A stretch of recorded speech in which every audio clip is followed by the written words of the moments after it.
किसानों को खेतों की फसल की रखवाली की सहज सुगम बनाने के लिए सोलर लाइट उपलब्ध कराई जा रही है। हरिमोहन आदिवासी, हल्की आदिवासी, मोतीलाल आदिवासी, शंकर सिंह आदिवासी और कॉर्बेट फाउंडेशन द्वारा सिलाई का प्रशिक्षण मास्टर ट्रेनर द्वारा दिया जाएगा। इसका प्रमाण पत्र किरण आदिवासी जी को यहाँ पर प्रदान किया जाएगा।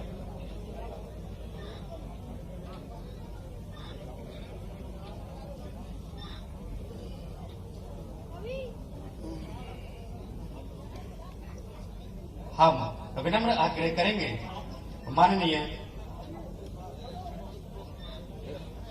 माननीय श्री नागर सिंह चौहान जी, वन मंत्री मध्य प्रदेश शासन, आपसे विनम्र आग्रह करेंगे अपने उद्बोधन के माध्यम से हम सबको अनुग्रहित करने कष्ट करेंगे। माननीय वन मंत्री जी।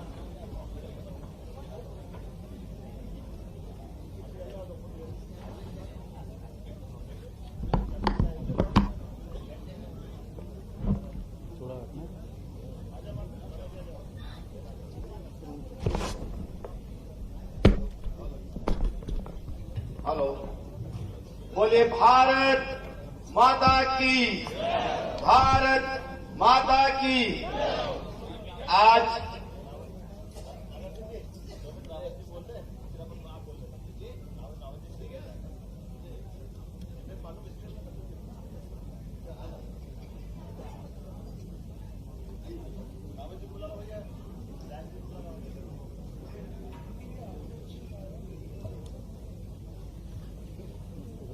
माननीय श्रीमान रामनिवास रावत जी अपना उद्बोधन देंगे।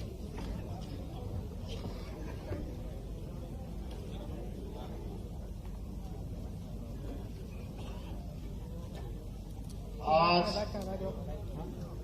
इंदौर विधानसभा क्षेत्र के इस वनांचल में ऊनो अभयारण्य के पास बसे हुए इस क्षेत्र में जो लंबे समय से एक पिछड़े हुए क्षेत्र के रूप में जाना जाता है, हमारे बीच में मध्य प्रदेश के परम आदरणीय सम्माननीय मुख्यमंत्री जी मोहन यादव जी आज इस वनांचल में पधारे हैं। पहले तो मैं समझता हूं कि प्रथम बार मुख्यमंत्री बनने के बाद विजयपुर का ही प्रोग्राम बना था, लेकिन किसी कारणों से वो नहीं आए। तो मैं इस वनांचल की पूरी जनता से निवेदन करूंगा, जितने भी आगे पीछे बैठे हुए हैं, कि माननीय मुख्यमंत्री जी का जोरदार तालियां बजाकर उनका स्वागत करेंगे। ऐसी मैं अपेक्षा करता हूं। मंचासीन भारत सरकार के केंद्रीय वन मंत्री श्री भूपेंद्र यादव जी, मंचासीन मध्य प्रदेश सरकार के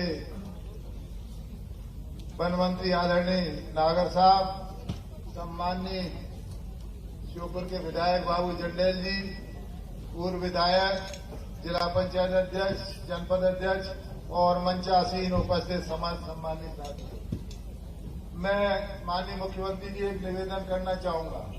ये अति पिछड़ा हुआ क्षेत्र है, केंद्रीय मंत्री जी से भी और मुख्यमंत्री जी से भी अति पिछड़ा हुआ क्षेत्र है और आज भी अति पिछड़ा हुआ है। हम यहाँ पे सबसे ज्यादा प्रिविलेज ट्राइब्स ग्रुप आदिवासी शहरिया निवास करते हैं। बहुत लंबे समय से आजादी के बाद से हम इनके विकास की बात करते रहे हैं, चाहे हमारा शासन रहा हो कांग्रेस का, चाहे बीजेपी का शासन रहा हो। आप और हम जब राजनीति में आते हैं तो हमारा एक ही उद्देश्य रहता है कि जनता की सेवा करना, क्षेत्र का विकास करना, क्षेत्र के विकास के लिए काम करना और गरीबों की सेवा करना। चाहे किसी भी पार्टी का प्रतिनिधि हो, हमेशा यही उनकी इच्छा रहती है। तो मैं चाहता हूं कि कुछ कामों के लिए निवेदन करूंगा। आखिर ऐसी क्या कारण है कि हम इतने लंबे समय के बाद सुविधाएं देते जा रहे हैं, लेकिन यहां से गरीबी अभी तक नहीं मिट पाई। गरीबी हटाने का नारा इंदिरा जी ने भी दिया, आवास देने की प्रक्रिया इंदिरा जी ने भी चलाई और उनको पेंशन देने की योजना भी चलाई। ये सारे काम किए और चलते आ रहे हैं। पहले छोटा आवास मिलता था, अभी आपके समय में सभी को आवास दिए जा रहे हैं। लेकिन आज भी हम वहीं की वहीं हैं। मुझे मालूम है कि जनमन योजना के तहत लगभग सभी शहरी आदिवासियों को आपने आवास देने की संकल्प लिया है और सभी का सर्वे भी हो गया। लेकिन ये समस्या खत्म कब होगी? जब होगी जब हम उनकी गरीबी मिटाएंगे। इसमें मैं यही निवेदन करूंगा कि हम भी काम करते हैं, आप भी काम करते हैं, प्रशासन भी काम करता है, हम उनको सहयोग करते हैं, योजनाओं का लाभ दिलाते हैं, लेकिन कभी उनको ये नहीं बताया, हमें सोच में वैचारिक रूप से क्रांति लानी होगी कि ये सहयोग आपका गरीबी मिटाने के साथ साथ आपको खुद अपने पैरों पर खड़े होने के लिए सहयोग किया जा रहा है। आज आवास दे देंगे, सभी के आवास बन जाएंगे, लेकिन जैसे ही उनके बच्चे फिर बड़े होंगे आवास की मांग फिर उठने लगे। हम ऐसी व्यवस्था बनाएं, ऐसा सोच विकसित करें कि अब आवास देने के बाद आगे उन्हें जरूरत न पड़े, वो खुद सक्षम बने, खुद सशक्त बने और खुद के आवास बनाएं। हम उन्हें ऐसी सुविधाएं प्रदान करें कि वो पढ़े, आगे बढ़े और नौकरियों में उनको ज्यादा से ज्यादा पहुंचाने का काम करें। शिक्षा की तरफ हमें ध्यान देना पड़ेगा। माननीय मुख्यमंत्री जी, मैं आपसे निवेदन करूंगा कि जो विशेष पिछड़ी जनजाति के बच्चे हैं, थोड़ा बहुत पढ़ लिख जाते हैं, उनके लिए ये व्यवस्था पहले से ही जीएडी के सर्कुलर में है कि उनको बिना प्रतियोगी परीक्षा में भाग लिए बिना सीधे नौकरी में नियुक्ति देने की व्यवस्था है। तो मैं तो चाहता हूं इस व्यवस्था को लागू करें। जिन जिन पदों पर सीधी भर्ती के पद दिए जा सकते हैं वो दिए जाएं और सीधी नियुक्तियां दी जाएं। इस पूनो पालपुर अभयारण्य जिसके लिए आप आए हैं चीता प्रोजेक्ट के लिए, इसकी संकल्पना 1994-95 में की गई थी। 28 गांवों को विस्थापित किया गया और ये इसकी कल्पना मुख्यतः गुजरात में पाए जाने वाले एशियाटिक शेरों को, लोयनों को लाने के लिए यहाँ इसको विस्थापित कराया गया था, इसको डेवलप किया गया था। लोयन तो नहीं आए, लेकिन चीता प्रोजेक्ट दिया।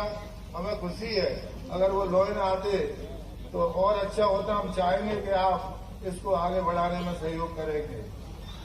एक निवेदन और करूंगा, इस क्षेत्र भले ही पिछड़ा हुआ है, लेकिन इसकी पहचान भी कुछ बुराइयों के रूप में है तो कुछ अच्छाइयों के रूप में हो। पूरे देश में सर्वाधिक गिर नस्ल की गाय यहाँ श्योपुर जिले में पाई जाती है। सर्वाधिक गिर नस्ल की गाय, जिन गायों की सेवा करने का आप नारा देते हो, सर्वाधिक गैया यहाँ गिर नस्ल की दुधारू गाय पाई जाती है। हम चाहते हैं कि इनके संवर्धन और संरक्षण के लिए एक गो अभयारण्य बनाया जाए और दुग्ध उत्पादित उद्योगों को प्रारंभ किए जाने की व्यवस्था की जाए। हम ये भी चाहते हैं, चूंकि वनांचल है, ऊनों के विस्तार सेंचुरी बनने के बाद, राष्ट्रीय अभयारण्य बनने के बाद ये समस्या आती है। इस क्षेत्र के अधिकांश लोगों की 50% जीविका कृषि के साथ साथ पशुपालन पर निर्भर करती है। क्योंकि अभयारण्य बनने के बाद, राष्ट्रीय अभयारण्य बनने के बाद पशु अंदर नहीं जा सकते, तो बफर जोन में उन्हें चराने की सुविधा दी जाए और इसी के साथ साथ वो अंदर न जा पाए। तो इसके लिए आवश्यक है, हम चाहते हैं माननीय केंद्रीय मंत्री जी कि पूरी जो कोर एरिया है आपका, उसकी बागड़ करा दी जाए तो ज्यादा अच्छा होगा। और इसी के साथ साथ हमारे आदिवासी भाई और बहन पहले अपनी जीविका के लिए एक साधन और था, जंगलों से चीड़ और गोंद एकत्रित किया करते थे। वो आज भी कहीं रोक नहीं है। आपकी ही वन विभाग की नीतियों में चीड़ और गोंद लाने के लिए वो स्वतंत्र है, लेकिन यहाँ वन विभाग ने उनका चीड़ और गोंद लाना बंद करा दिया गया है। तो मेरा आपसे निवेदन है कि वो अपनी जीविका चलाने के लिए सुचारू रूप से कोर एरिया में नहीं जाएंगे, लेकिन बफर जोन में और बाहर के जंगलों, बफर जोन में और बाहर के जंगलों में उन्हें चीड़ और गोंद लाने की व्यवस्था की जाए। माननीय सीएम साहब को बहुत जल्दी है, आपने समय दिया। मैं 2 लाइन में बात खत्म करता हूं। यहाँ के क्षेत्र के लिए कलाहल को नगर पंचायत बनाने की व्यवस्था की जाए, ये मेरी मांग है माननीय मुख्यमंत्री जी।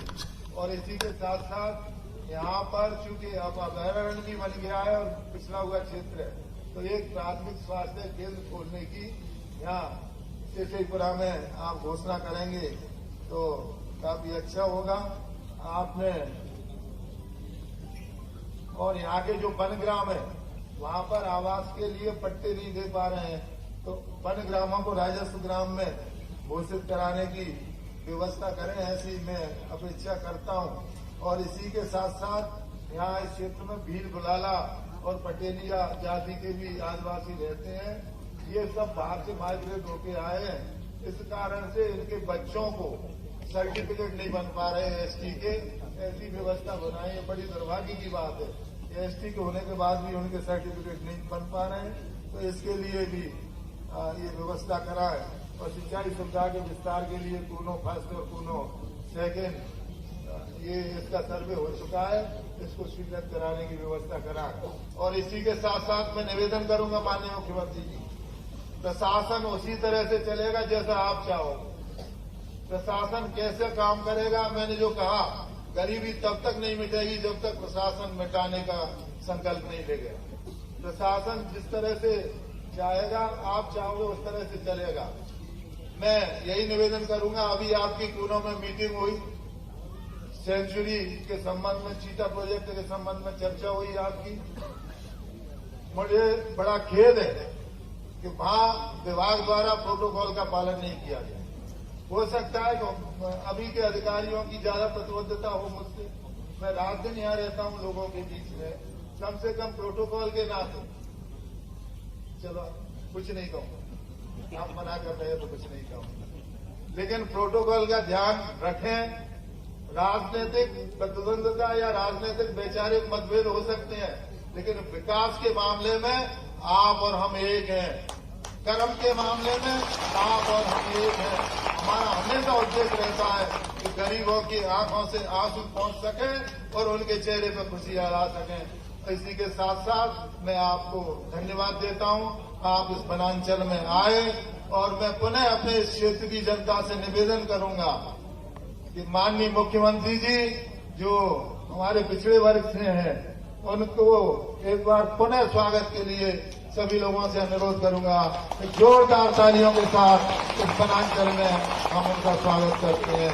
बहुत बहुत आप आए, मैं भी आपका व्यक्तिगत पूरी जनता की तरफ से, अपनी तरफ से अभिनंदन करता हूं, स्वागत करता हूं, वंदन करता हूं। बहुत बहुत धन्यवाद। जय हिंद। विनम्र आग्रह करेंगे माननीय श्री नागर सिंह चौहान जी, वन मंत्री मध्य प्रदेश शासन।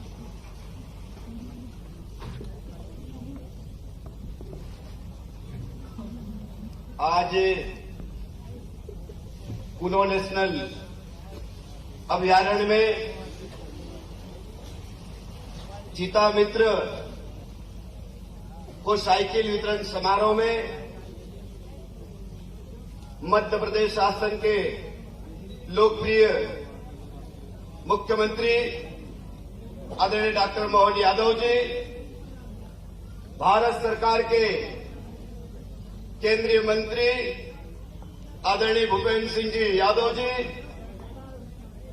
आदरणीय विधायक जी रामनिवास रावत जी, भारतीय जनता पार्टी के यहां के जिले के अध्यक्ष, जिला पंचायत के अध्यक्ष बहन, भारतीय जनता पार्टी के जिले के पदाधिकारीगण, जिले के चुने हुए समस्त जनप्रतिनिधिगण और यहां उपस्थित पूरे जिले से आए हुए मेरे भाई और बहनों, मैं आज मध्य प्रदेश शासन की ओर से माननीय मुख्यमंत्री जी एवं केंद्रीय मंत्री जी का बहुत बहुत हार्दिक स्वागत करता हूं, अभिनंदन करता हूं। मित्रों, मैं ज्यादा समय ना लेते हुए कि समय की कमी है, लेकिन ये कूनो नेशनल पार्क बना है देश के प्रधानमंत्री आदरणीय नरेंद्र मोदी जी के द्वारा, और आने वाले समय में ये जो पर्यटक स्थान है, यहाँ पर कई प्रकार के हमारे पूरे देश के लोग इस स्थान को देखने के लिए आएंगे। यहाँ जिले के लोगों को रोजगार भी मिलेगा और आर्थिक स्थिति में सुधार भी होगा। इसलिए मैं मध्य प्रदेश वन विभाग की ओर से आप सबका पुनः बहुत बहुत बधाई और धन्यवाद देता हूं। मेरी बात को समाप्त करता हूं। जय हिंद, जय भारत। विनम्र आग्रह करेंगे श्री भूपेंद्र यादव जी, पर्यावरण वन एवं जलवायु परिवर्तन मंत्री भारत सरकार से अपना आशीर्वाद स्वरूपी उद्बोधन हमें प्रदान करने का कष्ट करते हैं।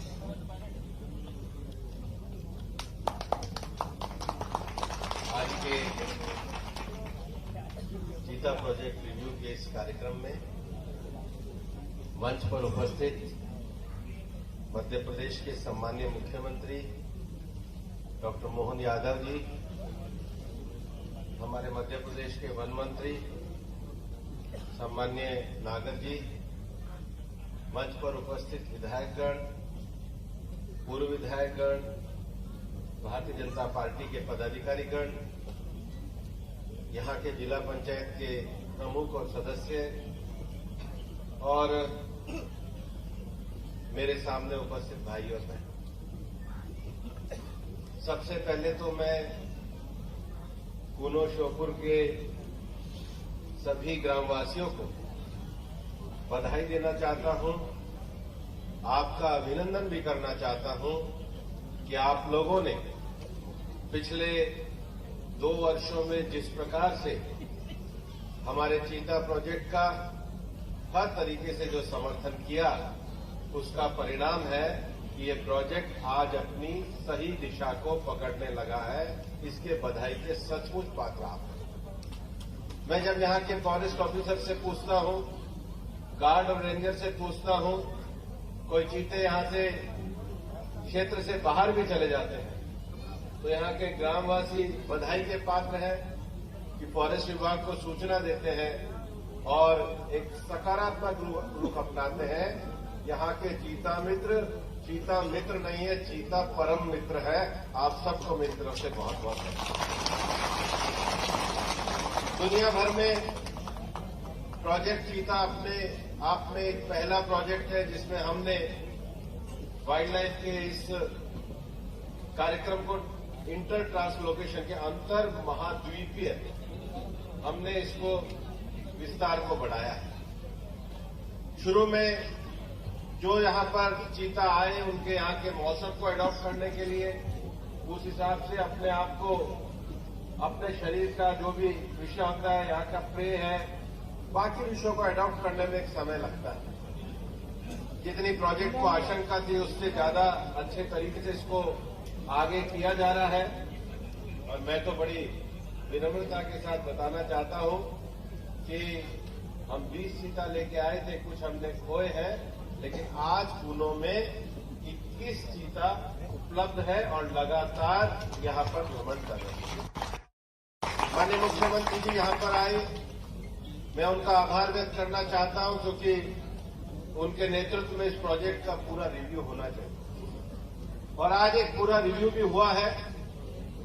जब हम प्रोजेक्ट चीता की बात करते हैं तो केवल चीता सेंट्रिक डेवलपमेंट नहीं, एरिया सेंट्रिक डेवलपमेंट में मुख्यमंत्री जी ने आज दिशा निर्देश दिए।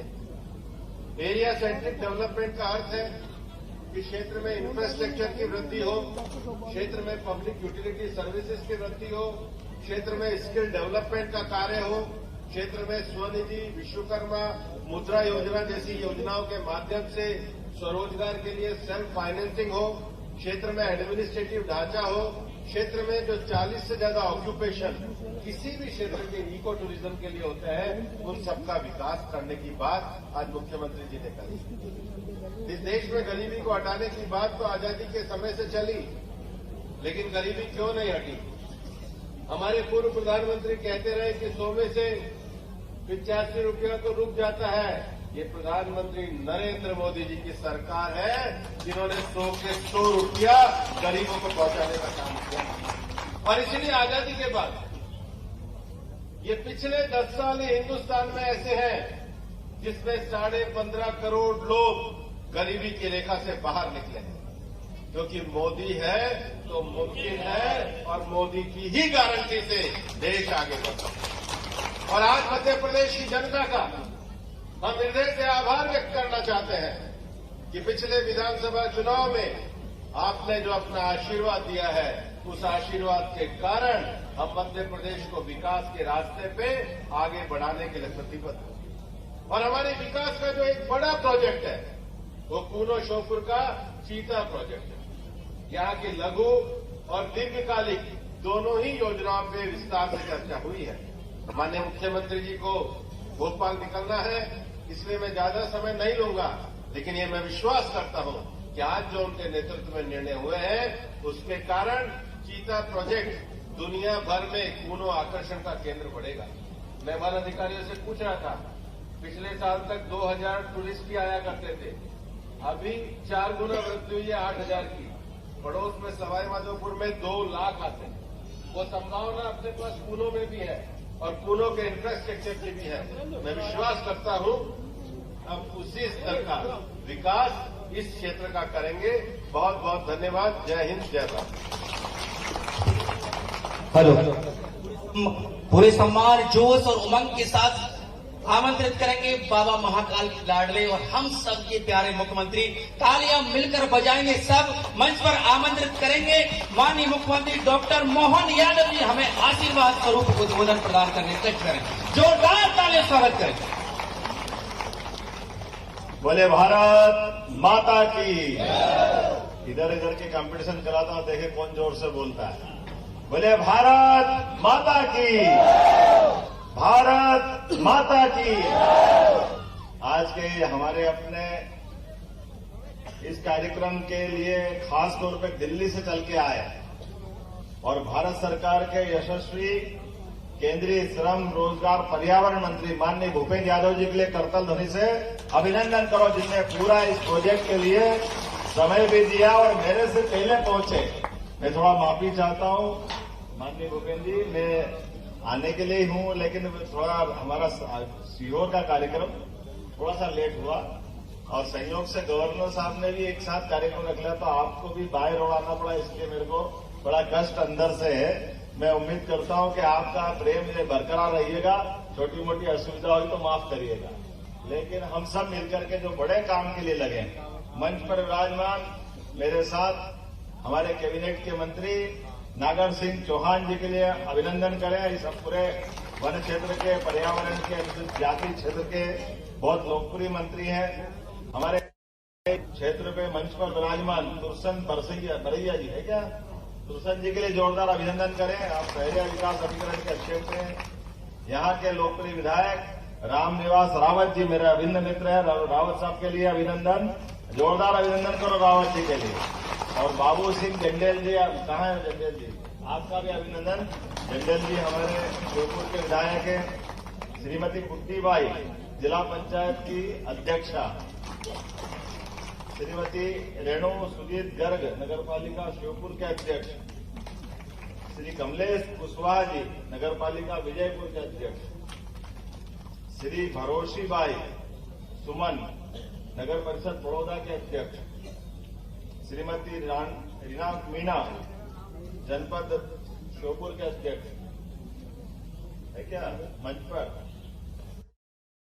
सिंह रावत जी, श्री बत्तो भाई, श्री सुरेंद्र जाट जी, दिनेश राज दुबोलिया जी, मिथिलेश मीना जी, सीताराम राठौड़ जी, विश्राम कुशवाहा जी, नरेश कुशवाहा जी, मनीष नागौरी जी, सत्यनारायण यादव जी, हरि सिंह मीणा जी, परीक्षित धाकड़ जी, पुनीत शर्मा जी, मनोज सोनी जी, बंटी चौहान, श्रीमती सरोज तोमर, श्री जगदीश नागर, श्री राजू सुमन, पूरन आर्य और अकरम खान, और हमारे पुराने भोले वाले सीताराम जी।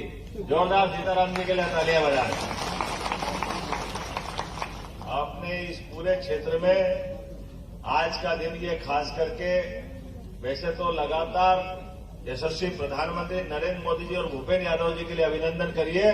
बहुत दिन का ये माननीय रावत जी ने कहा था, बात सही है, एक प्रोजेक्ट के लिए जगह रिजर्व की गई, लेकिन कभी कभी क्या परमात्मा कुछ और मंजूर होता, हम करते कुछ और है। ये उसका उदाहरण है जिस प्रकार से हम इसमें आगे बढ़े। लेकिन आज ये वन्य जीव के लिए रिजर्व फॉरेस्ट बनाने की जो कल्पना थी, वाकई ये अद्भुत इतिहास बन रहा है, जिस इतिहास के माध्यम से एक ऐसी परिस्थिति जो पूरे एशिया महाद्वीप में जो प्रजाति अब हमारे बीच में 70 साल पहले चली गई, उसको पुनर्स्थापित करने का जो प्रकल्प ला रहे हैं। और ये हमारे भी अपने, आज ये जिस बात के लिए मैं आज दिन में मीटिंग में बैठा था रावत जी, और बता रहे थे कि गांधी सागर के अंदर जो पुराने चित्रांकन हजारों साल लाखों साल पुराने होंगे, उसमें चीता के चित्र बने हुए। और ये जाने अनजाने हमसे प्रकृति के साथ जो छेड़छाड़ करते हैं, जो भी कारण हुआ होगा, लेकिन आज परमात्मा की दया से बदलते दौर में एक नया प्रकल्प खड़ा हुआ। और वाकई में पहली बार आया हूं, आप सबको प्रणाम करता हूं। मुझे इतना आनंद आया कि अपने परिवार में आ गया। पुलिस वाले रोक रहे हैं और मेरे भाई रुक नहीं रहे, ऊपर ऊपर गिरते गिरते कोई माला पिला रहा, कोई हाथ मिला रहा, कोई जिस प्रकार से आत्मीयता दे रहा है। मुझे लगा कि बार बार आना पड़ेगा, एक बार से काम नहीं चलेगा, ये प्रेम आपका हमारा बरकरार रहे। बिल्कुल मैं आपसे सहमत हूं। हमारे लिए वन्य जीव के बीच में रह करके ये जो आपने पर्यावरण के प्रति जो अपना एक जीवन ढाला, इसकी कई कठिनाइयां दूर से देखो तो, लेकिन जो आज की मीटिंग में मैं बैठा था, उस मीटिंग में माननीय भूपेन्द्र जी ने जो लाइन दी है, निश्चित रूप से हम उस पर बढ़ेंगे। आपने कहा कि केवल चीता प्रोजेक्ट करने से काम नहीं चलेगा, और ये बात भी सही है। मध्य प्रदेश को कई मामलों में गर्व है, वो देश का बाकी राज्यों में से नंबर 1 है। वो टाइगर रिजर्व में नंबर 1 है, वो गिद्ध प्रदेश में नंबर 1 है, वो लेपर्ड या तेंदुआ प्रदेश में नंबर 1 है। ऐसे कई मामलों में अब अपना चीता में भी नंबर 1 हो गया है। इसलिए इस प्रोजेक्ट की सफलता हम पे ज्यादा जवाबदारी के साथ। लेकिन केवल वन्य जीव के आधार पर हम अपने यहाँ के इकोनॉमी बदलने की दिशा में ये बहु एंगल से चलना पड़ेगा। अलग अलग कोण से हम बढ़ेंगे। हमने कहा कि केवल फॉरेस्ट डिपार्टमेंट के भरोसे रह करके भी हम आगे नहीं बढ़ेंगे। फॉरेस्ट का लाभ तो मिलेगा ही, वो सबसे अग्रगण्य है, उसका स्थान सबसे नंबर 1 में। लेकिन फॉरेस्ट के अलावा भी, जैसे हम सबकी मंच की भावना है, रावत जी ने भी कहा और हम सबकी भावना भी है कि हमारे अपने यहाँ के क्षेत्र के लोग क्यों छोटा मोटा काम करके रहे अपने जीवन में। ये माननीय मोदी जी के लिए एक बार फिर अभिनंदन करो, जिन्होंने अपने गरीब से गरीब आदमी के जीवन में बदलाव लाने के लिए कितना बड़ा मन है उनका कि हाँ, हमारे गरीब लोगों के भी मकान बनना चाहिए, उनका आशियाना बनना चाहिए। और इसका आशियाना बनने के लिए बेगा सहरिया, ये तो दुर्सन जी, अब आपके यहाँ तो 2 लाख रुपया हो गया है। ये जो अंतर था ना पहले 2.5 लाख रुपया हो गया, 239 हो गया समझो। तो आज अपने पास 2.5 लाख का मकान तो आराम से मिलता है। जो आपने दूसरी बात मुझे बताई है कि आपने बीच में से एक तो यहाँ कुछ एक सड़क की बात आई है, तो एक सड़क की तो मैं यही घोषणा कर रहा हूँ अभी आपके बीच में से, जिनके कारण से आने जाने के लिए 19 करोड़ की लागत से पाली बर्दा बुजुर्ग जंक्शन से चिकित्सा महाविद्यालय तक के सड़क का निर्माण किया जाएगा, जिसके माध्यम से क्षेत्र के विकास की एक बड़ी मदद मिलेगी। आपने कोई प्राइमरी हेल्थ सेंटर की बात कही या इसी जगह की, उससे ही पूरा। तो मैं यहीं से एक नया छोटा चिकित्सालय बनाने की घोषणा करता हूं, जो अपने बीच में यहां के लोगों को लाभ देगा। इसके अलावा जो आपने चाहा है, हमारे पास खास करके इसी क्षेत्र में कूनो राष्ट्रीय उद्यान पे इंडियन ऑयल कॉर्पोरेशन के माध्यम से पेट्रोल पंप का भूमि पूजन भी आज ही किया है, ताकि भविष्य में पेट्रोल लेने के लिए भी जाने के लिए दूर नहीं जाना पड़ेगा, यही वो सौगात मिलेगी।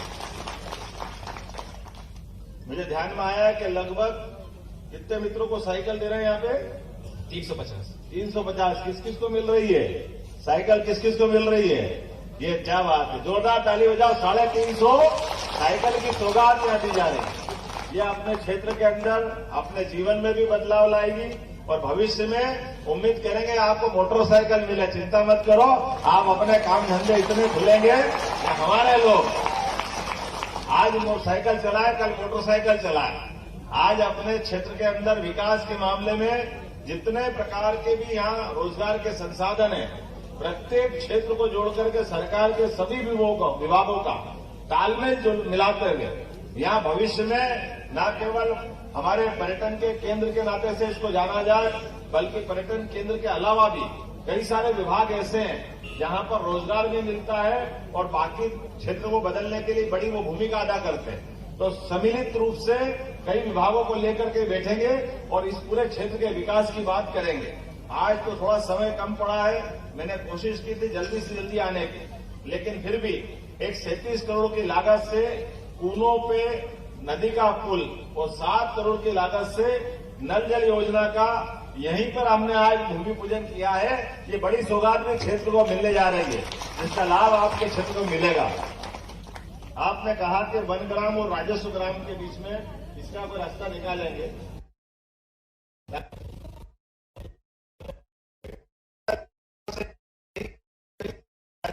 मोदी जी ने आनंद लाए। क्या भगवान की दया से कल नरेंद्र मोदी द्वारका में उनने अपने समुद्र में उस भगवान कृष्ण को, जिनके कारण से मोर कुकुट को दिखला दो तो समझ लो गोपाल कृष्ण आ गया। कितना आनंद आया था, कल एहसास हुआ हमको। वो डूबी हुई द्वारका के अंदर, समुद्र के अंदर डुबकी लगा करके हमारे अपने ये सांस्कृतिक अनुष्ठान का पर्व चल रहा है। गोपाल कृष्ण को याद करते हुए द्वारका का स्मरण कराया और वो भेंट द्वारका तक जाने के लिए बार बार की जो झंझट थी कि इसमें पानी के जहाज में बैठो और आदमी अच्छा मजबूत हो तो फट मिल जाए और गरीब आदमी को तकलीफ आती थी, मालूम पड़ा है मोदी जी इसीलिए जाने जाते हैं। उन्हें वो झंझट ही खत्म कर दी। हमने सुना था 17 लाख साल पहले कि भगवान राम के काल में रामेश्वरम से लंका तक का पुल बन गया। वो तो अपनी जगह कल्पना होगी और पुराने जमाने की अच्छी बात थी, लेकिन हमने आज का काल देखा है। नरेंद्र मोदी जी ने नया पुल समुद्र के अंदर बना करके गोपाल कृष्ण भगवान के लिए एक बार जयकारा लगाओ, बोले गोपाल कृष्ण भगवान की। गोपाल कृष्ण के वो भेंट द्वारका तक जाने के लिए नया केबल ब्रिज बना दिया है, जिस केबल ब्रिज के माध्यम से अपने वाहन साधन से हम सीधे गोपाल कृष्ण भगवान की द्वारका तक जा सकते हैं। और केवल गोपाल कृष्ण के लिए नहीं, अयोध्या में राजा राम भी आ गए और हम सब सौभाग्यशाली हैं कि अयोध्या में भगवान राम हजारों साल के संघर्ष के बाद और खास करके 500 साल, अपना मध्य प्रदेश का तो ज्यादा बड़ा रिश्ता है, सम्राट विक्रमादित्य के काल का बनाया हुआ मंदिर बाबर ने ध्वस्त किया था और सुप्रीम कोर्ट के माध्यम से वो मंदिर का रास्ता खुला और यशस्वी प्रधानमंत्री स्वयं साक्षी बने और हमारे अयोध्या में भगवान राम का गर्भगृह में प्रवेश हुआ है। ये हमारे लिए सौभाग्य की बात है। और वनवासी क्षेत्र के लिए, आदिवासी क्षेत्र के लिए भगवान राम का पूरा जीवन किस प्रकार से गुजारा हम भूल नहीं सकते हैं। वो आदमी तो आदमी ये वनों के प्राणियों से भी प्रेम करते हैं, इसलिए वन्य प्राणियों की सहायता से एक महाशक्तिशाली रावण से लड़ने में भी उन्हें दुनिया में एक नया इतिहास बनाया। ऐसे प्रभु रामचंद्र जिनको हम मानते हैं, काल के प्रवाह में कई सारे अवरोध आए, कई लोगों ने रास्ता रोकने का प्रयास किया, कई लोगों ने हमको पता नहीं क्या क्या किया, लेकिन यशस्वी प्रधानमंत्री नरेंद्र मोदी जी के नेतृत्व में ये सभी धर्मों को लेकर भी पहली बार ऐसा हुआ है। नहीं तो भगवान राम के मामले को लेकर के काल के प्रवाह में कई राजनीतिक दलों ने रोटियां सेक करके झगड़े कराने का प्रयास किया, लेकिन पहली बार ऐसा हुआ है। देश का जब मुखिया सक्षम सबल सरकार चलाता है तो निश्चित रूप से पूरे देश में सुख शांति का हमको परीक्षण दिखाई देते, उनके लक्षण दिखाई देते हैं। और हमने देखा परीक्षण करके कि चाहे शिलान्यास का मौका हो या भगवान राम के गर्भगृह का मामला हो, पूरा देश का सभी धर्मों के लोगों ने स्वागत किया। और इसी बात के लिए तो भारत जाना जाता है, जो सर्वे भवन्तु सुखिनः, सर्वे सन्तु निरामया, सबके लिए अच्छा करने वाला हमारी संस्कृति।